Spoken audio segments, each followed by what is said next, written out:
Vernon Philander claimed his first county fifer as Somerset took control on the second day of their LV County Championship match at Taunton, where Middlesex were the visitors.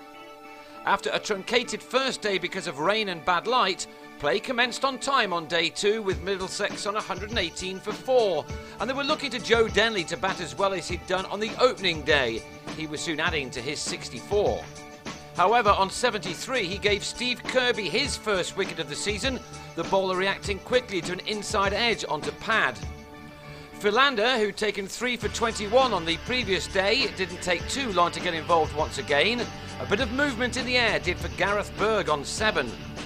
That left Middlesex in some trouble, and things worsened when Philander earned his fifer as John Simpson turned this ball straight to George Dockrell to go for 15.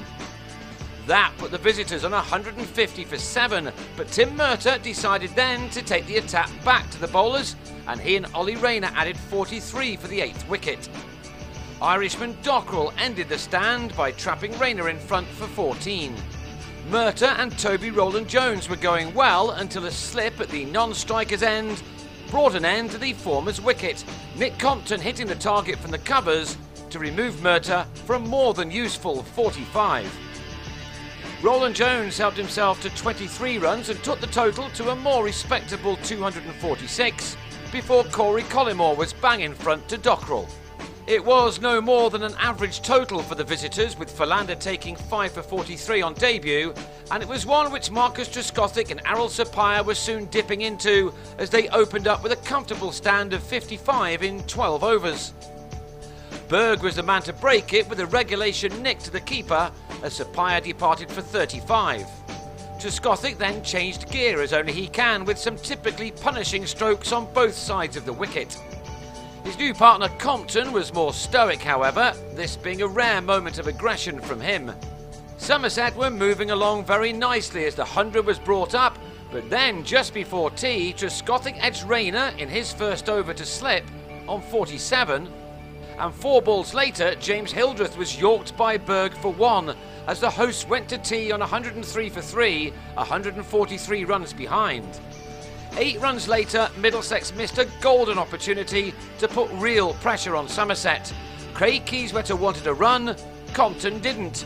In the end, Kieswetter, on 6 at the time, ran 2 for nothing, but should really have been run out by Denley had he waited for someone to get to the stumps. It was to prove to be a pivotal moment. Knowing that he should no longer have been out in the middle, Kieswetter played with positive intent, as he so often does. He produced some classy shots all round the wicket off both front and back foot as he helped his side move ahead in the game at a vital time towards the end of the second day. He was certainly starting to ease any pressure on his team while putting them into the box seat. Compton, fresh from a big double ton in a warm-up game, warmed to his task as the evening wore on.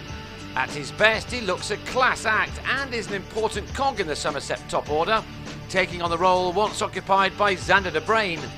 This was turning out to be a very good day for Compton, following his earlier run out of Murtagh, and slowly but surely he was seeing his side into a strong position from where they will feel very confident of winning. It was his partner who reached his half-century first. He took 90 balls to get there, an innings containing 8 fours. Compton followed in the next over with a well-timed cut shot to the fence, his 10th 4 in all. He'd been batting for 135 deliveries, mixing such strokes with an impeccable defence. He'd made 58 by the close with Kieswetter on 50, and Somerset will look to ram home their advantage on day 3. They go into it on 202 for 3, trailing by only 44 runs with 7 wickets in hand and plenty of batting still to come.